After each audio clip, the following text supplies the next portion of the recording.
É isso aí, galera. Tudão na hora da alimentação. Fato gerador do ICMS. Eu quero saber o seguinte, Tudão. Como é que você vai dar aula bem na hora do meu almoço, professor?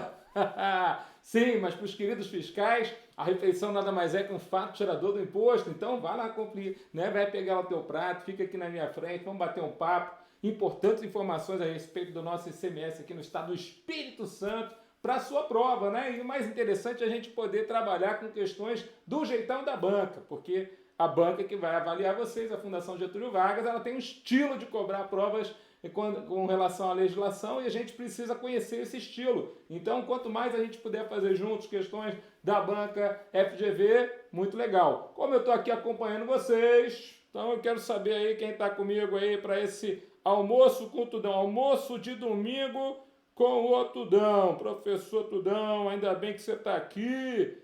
Sim, meu querido, então estamos aqui para poder te ajudar. Quem que está aqui comigo? Deixa eu ver aqui. Vamos ver se tem algum colega aqui. Me diz de onde você é, meu guerreiro, minha querida.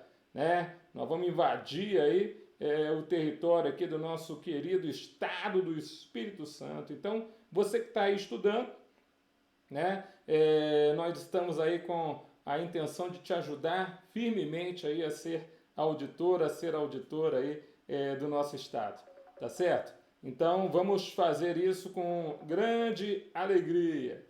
Vamos lá, vamos continuar aqui então a respeito da nossa situação relacionada ao nosso... Olha lá, tá aqui ó, Rogaciano de Maceió, seja bem-vindo. Simone, Tudão, vamos invadir, né, o domingo de Minas Gerais invadindo aqui. Daiane de Minas Gerais, olha o pessoal de Minas, que legal, hein? Gustavo, Rio de Janeiro, rumo à Receita Federal e a São Paulo também, estudo constante. Mete bronca, guerreiro, tamo junto. Alexandre Marcos, Rio de Janeiro. Priscila, boa tarde, Luciana. O estudo constante está aqui do meu lado, em Campinas. Que legal, almoçando e estudando. O som está baixo. Falou aqui que o som está baixo, então a gente aumenta um pouco. Pode ir falando aí pra gente, galera. Tá bom? Veja se o som ficou melhor. Tá certo? Tamo junto? Beleza, pessoal? Que alegria poder estar aqui com uma galera boa, um pessoal legal, uns futuros fiscais, auditores fiscais da Cefaz do Espírito Santo. Eu vim aqui para te dar ânimo, eu vim aqui para botar você nos trilhos novamente. Eu quero que você venha a detonar nessa prova. Eu quero que você passe por cima da Fundação Getúlio Vargas, que nem rolo compressor. É assim que vai ser. Então é firme nesse propósito de ser auditor fiscal. Quero nem saber, professor, não sei se a princípio vai dar, porque eu comecei a estudar muito. Tá? Não quer nem saber, o dia da prova é o dia D, a hora H, minuto M, segundo S. É outro tempo, é um momento especial, específico. É você e a prova, então é dia de detonar. Antes da prova, mantenha calma. Professor, eu não estou mantendo a calma. Estou arrepiada, professor, estou arrepiado, estou firme nesse propósito, mas eu estou doidão. Pois é, quando sai edital, isso é normal, né? Fica firme, fica calmo e vamos dar tudo com tudo. Vamos aproveitar aí as questões da FGV que eu trouxe aqui para você, tá bom? Não são questões dificílimas, mas sempre você vai ver algum detalhe importante para a prova dos senhores. E vamos lá, vamos pensar o seguinte, ó. Quem está aqui comigo? Daiane Leal, de Minas Gerais, seja bem-vinda. Ó, eu quero dizer uma coisa para você, só para você poder pensar junto comigo. O que a GV gosta, ela gosta de botar isso na prova, ela gosta. Nós adoramos. O que a GV gosta, é isso aí. Vai cair na prova de vocês e nós estamos cheios de alegria aí para poder ajudar você. Então vamos lá para a telinha, né? Olha a turma bonita que está aqui. Sim, olha lá. Só quem está enfeiando lá é o Tudão. Só tem gatinho, ó, e gatinha, mas o Tudão, olha lá, a professora ainda bem que a Maria Cristina está ali, está salvando, né? Sim, meu querido, olha lá, vamos lá. Questão da Fundação Getúlio Vargas, que caiu várias provas da Cefaz Rio de Janeiro, você tem aí para poder estudar, né? Com relação ao ICMS, assinale a alternativa correta. Os serviços de comunicação não estão sujeitos ao ICMS.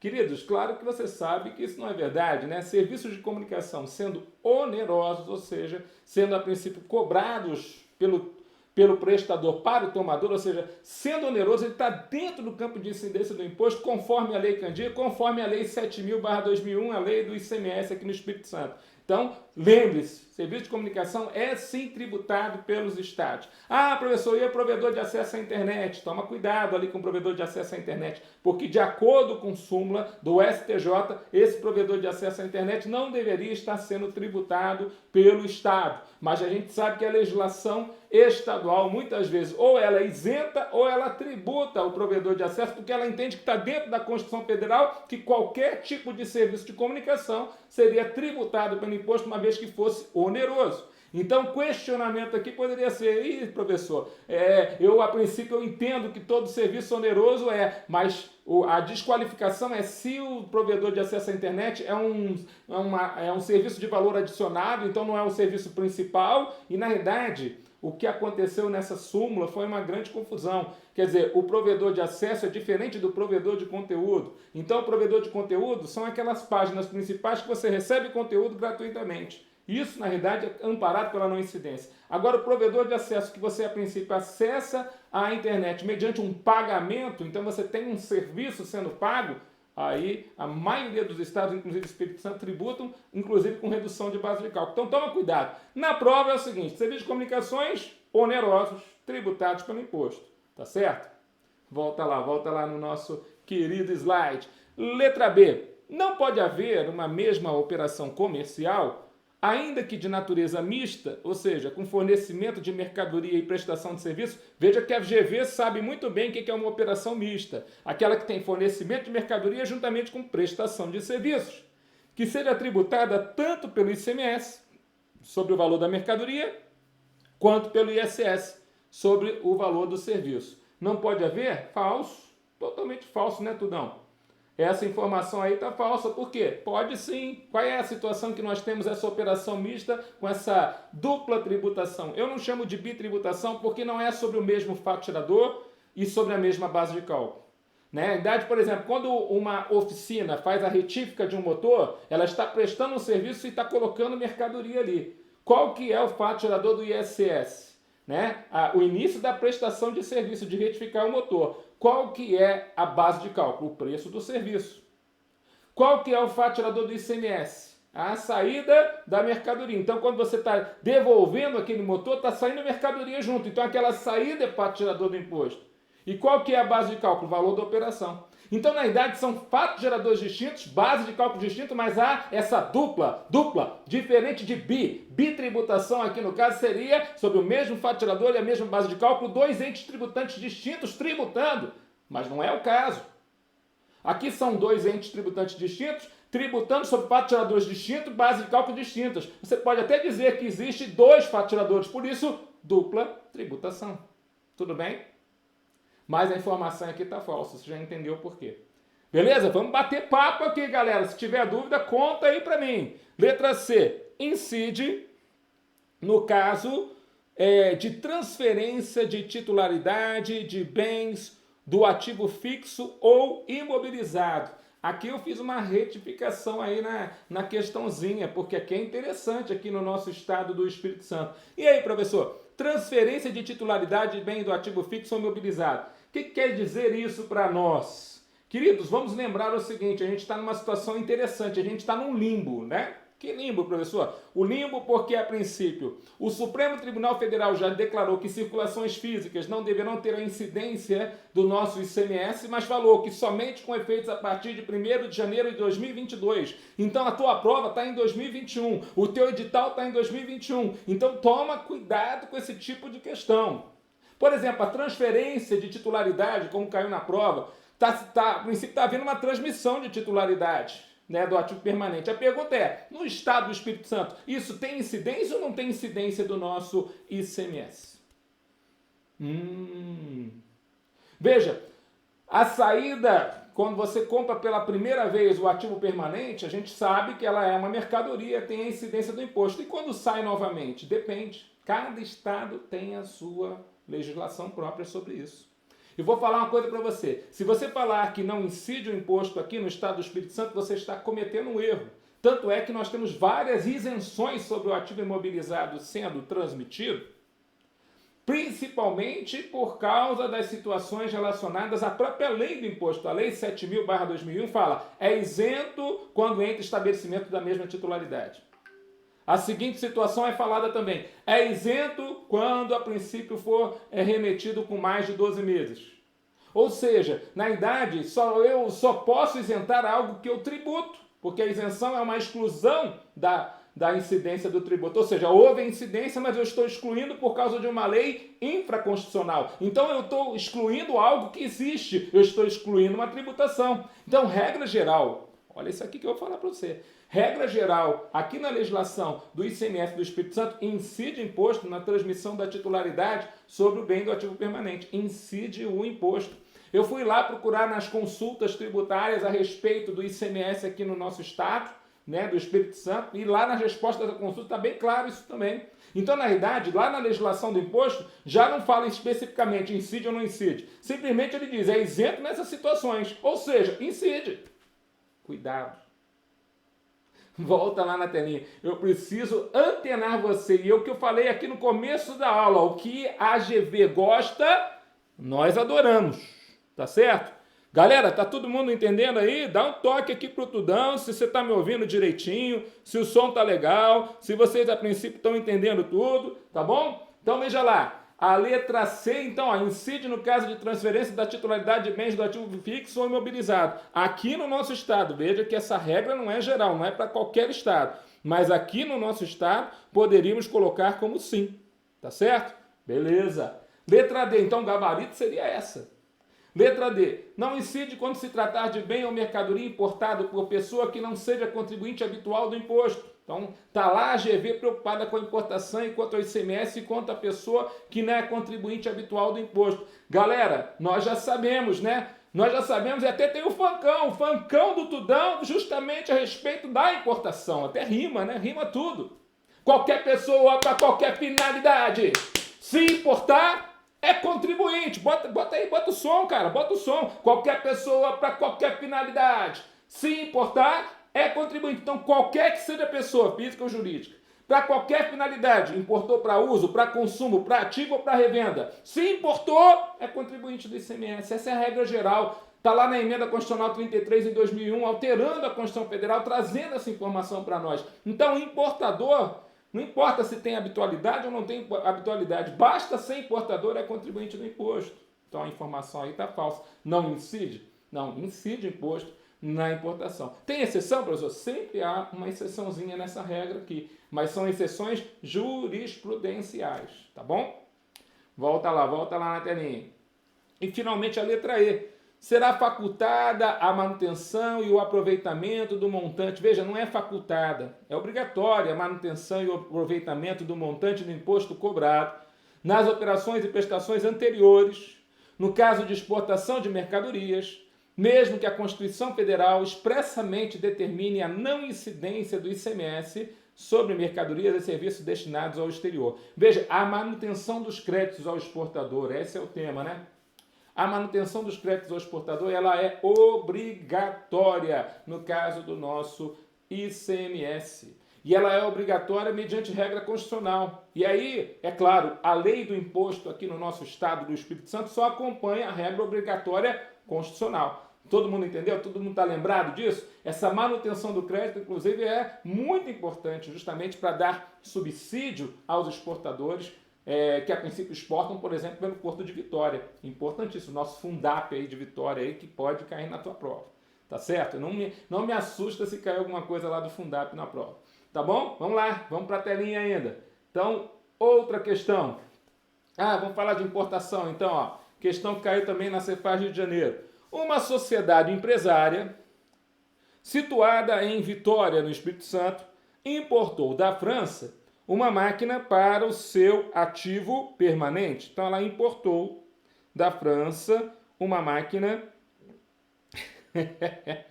O Márcio está pedindo para eu fazer o barulho do caminhão freando, para acordar o pessoal. É verdade, tem que ser uma coisa bem guerreira. Então, ó, vamos lá. Uma máquina, né, para o seu ativo permanente. O preço constante dos documentos de importação foi de $1.000. A importadora suportou ainda as seguintes despesas. $100 a título de imposto de importação, é uma taxa de câmbio de R$2, a taxa de câmbio do II, R$250 do IPI, R$50 de despesas aduaneiras diversas, R$ 40 do frete pago pelo transporte do porto até finalmente chegar ao seu estabelecimento. Mas no momento que ele foi pagar a máquina ao exportador estrangeiro, o câmbio já era R$ 2,10 e a alíquota do ICMS aplicável nessa importação foi 17%. Né? Assinale a alternativa que indique corretamente a base de cálculo do ICMS. Olha só que interessante, né? A GV bota as respostas assim, ó, igual a 2.600, inferior a 2.500, igual a 2.540, igual a 2.500, superior a 3.000. Então é claro que se você a princípio for fazer a conta, primeiro que você já tem duas respostas aí que vão ser, que poderiam ser respostas da questão. Vamos só lembrar você como que o avaliador ele é picuinha, ele está preocupado aqui se você sabe fazer essa conta ou não. Olha aqui para mim. Queridão, vamos lembrar o seguinte, artigo 155, parágrafo 2º, inciso número 12, alinhe aí. O ICMS entra por dentro da base de cálculo dele mesmo, em todas as situações, inclusive nas importações. Quando o produto é importado, tem algum insumo que pagou ICMS para ele ser trazido para o Brasil? Claro que não. Ele veio de fora do país. O ICMS incide dentro do país. Ou de produtos que começa a prestação, operações no exterior e entra no país, a importação. Então, se não houve nenhum ICMS nos insumos, não tem ICMS dentro dessa base de cálculo. Eu tenho que colocar o ICMS, eu tenho que enxertar o ICMS dentro da base de cálculo da nossa importação. E como que eu faço isso? Eu divido a base de cálculo sem ICMS por 1 menos a alíquota do imposto, a alíquota que você vai usar na importação. Como é que é feito isso aqui no estado do Espírito Santo? A alíquota usada na importação é a mesma alíquota que a alíquota interna que o produto teria se fosse um produto vendido dentro do estado. Ou seja, eu equiparo o produto estrangeiro a uma alíquota como se fosse uma alíquota interna, colocando esse ICMS por dentro dele mesmo. A gente já vai fazer essa conta. Mas tem que lembrar que a nossa tributação dentro da importação é uma tributação mega, né? É tributo sobre tributo, tributando em cascata. O II incide sobre o valor aduaneiro, que é o valor que a mercadoria tem ao ser trazida para o Brasil. O IPI incide sobre o II e sobre o valor aduaneiro. O imposto sobre operações de câmbio incide sobre a troca de moeda que você faz para fazer aquela importação. A PIS e COFINS importação incide sobre todos esses que eu já falei. A PIS e COFINS importação incide sobre o I, sobre o IPI, sobre todos os custos até aquele momento quanto à importação. E o ICMS incide sobre tudão. Soma tudo. Só toma cuidado com algumas coisas que não entram nessa base de cálculo. Eu sempre falo para o aluno, toma cuidado. Né? Tem algumas coisas que não entram nessa base de cálculo. Uma das coisas que não entra nessa base de cálculo caiu aqui na prova. Esse frete interno, posterior à chegada e o desembaraço aduaneiro. Esse frete interno, mesmo que seja pago com antecedência, ele na verdade é um custo pós-importação. Esse frete interno entre o porto e o destinatário final, ele está fora da base de cálculo ICMS na importação. Ele, mesmo que seja cobrado antes, ele está fora da base de cálculo ICMS na importação. Tudo bem?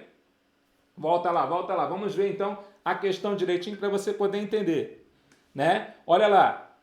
Então, a sociedade empresária X, situada em Vitória, no Espírito Santo, importou da França uma máquina para seu ativo permanente. E aí ele vai falar aqui, ó, todos os itens, olha lá. Ele fala, o imposto de importação foi $100, a uma taxa de câmbio de R$2, né? O IPI foi R$250, R$50 das despesas aduaneiras diversas, R$40 desse frete, olha o frete, ó, do transporte do porto até o seu estabelecimento. Esse frete interno está fora dessa base de cálculo. E aí é o seguinte, se você somar, né, $1.100 a R$2 o câmbio, você vai ter R$2.200. Se somar com mais 250, já dá 2.450. Se somar com mais 50, você tem 2.500. Então, alguns alunos seriam tentados, pela esperteza aqui da banca, de colocar aqui, ó, a base de cálculo é essa aqui, ó. Só que ao fazer isso, eles estariam fora da situação da incidência, fora da situação de que a base de cálculo ICMS tem que entrar por dentro dele mesmo. Na verdade, o cálculo correto seria isso aqui, ó. Pega o valor em dólar, multiplica pela cotação, veja que a cotação do ICMS vai ser a mesma do imposto de importação, essa é uma regra geral, a gente sabe que tem exceção, mas essa é a regra geral.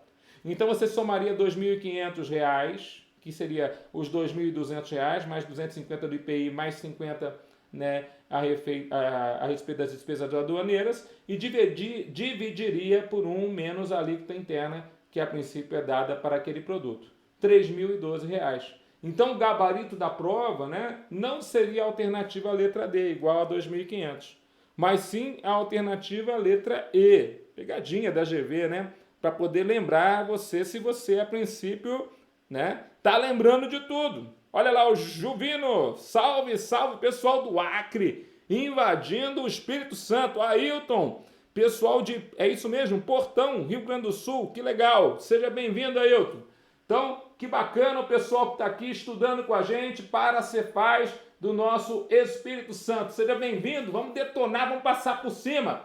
Entendendo aqui a realidade a respeito da situação da tributação do nosso imposto na importação, toma cuidado com alguns critérios. Eu preciso sempre lembrar você. Primeiro deles, tem que lembrar qual que vai ser a taxa de câmbio utilizada.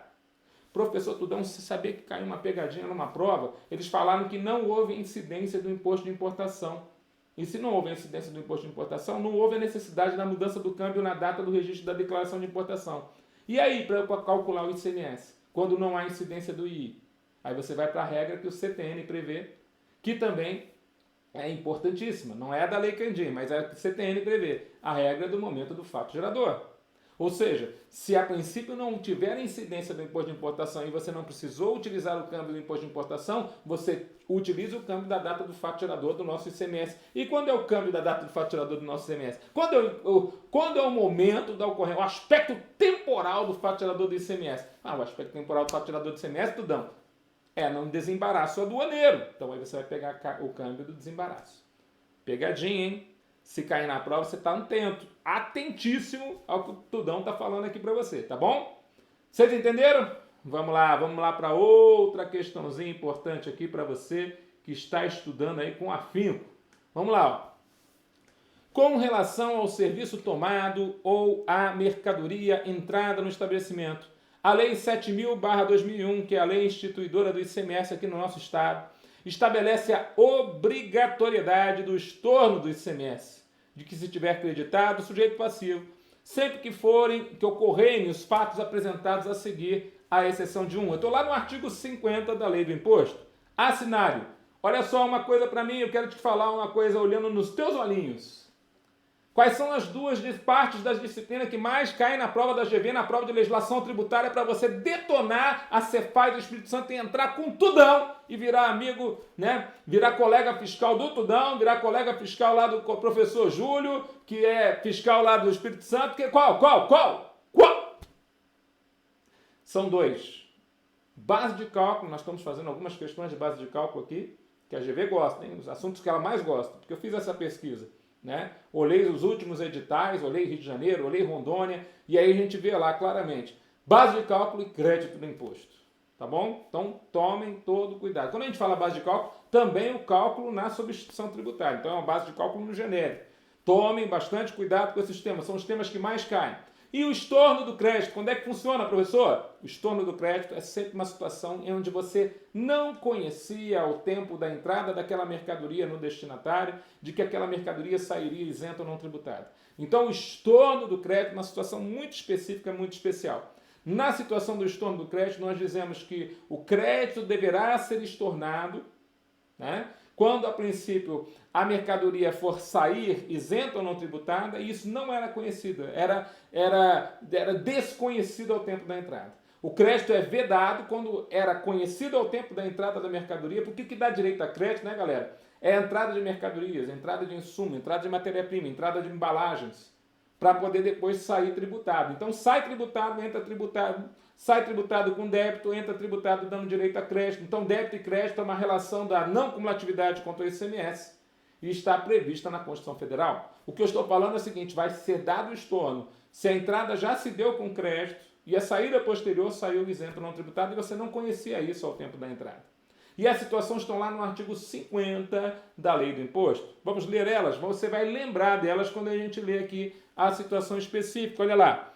Com relação, então, a esse serviço, né? Em qual das situações aqui ele está falando? Ó, a exceção de um, você não vai ter que estornar. Então, se a mercadoria vier a perecer, a deteriorar-se ou extraviar-se. Perecimento, deterioração, extravio são situações que geram necessariamente o estorno, tá certo? Por quê? Porque você está dando saídas não tributadas e aí, né? Ah, Daniel, valeu, cara, parabéns, Tudão, seja sempre muito bem-vindo no meu lar, que alegria, meu querido, na hora do teu almoço aí, respeitando, né? Olha só, não pode ter indigestão, né? Pô, eu vi o Tudão e fiquei com indigestão. Eu quero te ajudar aqui. Eu, sinceramente, eu posso vir a hora que for aqui, galera. 4 da manhã, 3 da manhã, meio-dia, 1 hora da tarde. A hora que for, eu vou tentar passar para você, né? Uma coisa que eu aprendi com a minha esposa que eu acho sensacional, né? Ela fala assim, Wilson, toda vez que você for fazer algo, enjoy it. Divirta-se. E eu acho que isso aí é um lema para a nossa vida, galera. Simples, né? Muito simples, mas é um lema geral mesmo. Você está fazendo algo, então você está estudando, galera, estudando. Pensa assim, o que eu posso pensar para que eu possa me divertir no meio desse estudo? Não tem como, professor, é muita matéria, eu estou estressado, eu estou preocupado. Não, sempre tem, galera. Sempre tem algo para você, a princípio, se divertir no meio desse estudo. Então, ou você, a princípio, começa com a matéria que mais você curte, ou, a princípio, você fica pensando, pô, eu vou ficar muito inteligente depois desse concurso, tanta matéria nova que eu estou estudando, ou, a princípio, você coloca assim, não, toda vez que eu acertar não sei quanto número de questão, eu vou pegar um chocolatinho. Rapaz, é que nem animalzinho. Traz uma recompensa. Não, eu só vou... Eu falo isso para meus colegas lá, quando a gente vai gravar, aí mesmo no GRAN, às vezes eu vou gravar várias horas durante o dia, e o pessoal já fala assim, professor, tem aqui um lanchinho, tem aqui um café, tem aqui um negócio. Eu falo para o pessoal, não, você não está entendendo. Eu funciono à base de recompensa, como um bom animalzinho. Então, primeiro eu vou dar 2 horas de aula, para depois vir a recompensa. Você entendeu, meu guerreiro? Então, primeiro vem o trabalho, depois vem a recompensa. E aquelas 2 horas de aula passa rapidinho, porque eu estou louco pela recompensa, aquele cafezinho quente, né? Firme no propósito, seu auditor. Vamos lá, galera. Estou aqui com vocês. É uma honra poder estar aqui com vocês, né? Trocando uma ideia. Então, veja lá. Se a mercadoria pereceu, deteriorou, extraviou, significa que ela deu saída da empresa, mas não gerou direito de obrigação de débito. Ela sai, como que a gente pode dizer? Ela sai sem incidência do tributo, né? Sai sem a incidência do tributo, tá certo? Então, saiu sem incidência do tributo, o que acontece? Saiu sem débito, entrada sem direito a crédito. Como você não esperava que ela entrasse e a princípio se deteriorasse ou se fosse perdida, então na verdade você tem um direito, aliás, tem uma obrigação, o estorno é uma obrigação, você vai ter que anular o crédito que já foi feito. Então o estorno é uma anulação de um crédito que já foi feito anteriormente na contabilidade. Tudo bem? Isso é feito lá no livro Registro de Apuração do ICMS, o livro Modelo 9. É o livro mais importante de apuração do imposto dos contribuintes aqui no estado do Espírito Santo, e principalmente esse livro está dentro da escrituração fiscal digital hoje, ou seja, esse livro é totalmente digital hoje em dia, entregue à fiscalização mensalmente, junto com a EFD. Tá legal? Ah, o Tudão vai ajudar vocês na auditoria fiscal aqui no GRAN. Demorou, meu querido. É auditor para auditor. A aula agora é auditoria junto com legislação. Fechou. É nóis. Tá certo? É o meu trabalho do dia a dia. 22 anos ao seu serviço. Eis-me aqui, firme no propósito. Vamos lá, galera. Firme no propósito. Conta mais aí, Tudão. Vamos embora. Vamos estudar. Então, olha lá. Letra B. A mercadoria foi alienada por uma importância inferior ao valor que serviu de base de cálculo na operação de que decorreu a sua entrada no estabelecimento. Aqui é obrigatório o estorno? Veja, não necessariamente. Depende de cada estado, né? Aqui é não necessariamente. Depende de cada estado. As hipóteses de estorno do crédito aqui no estado do Espírito Santo, como eu falei para vocês, estão previstas na lei. Então é só lá que é obrigatório. Então se eu vendi numa promoção algo mais barato do que eu comprei, eu posso de alguma forma ser obrigado a fazer o estorno? Se a lei assim prever.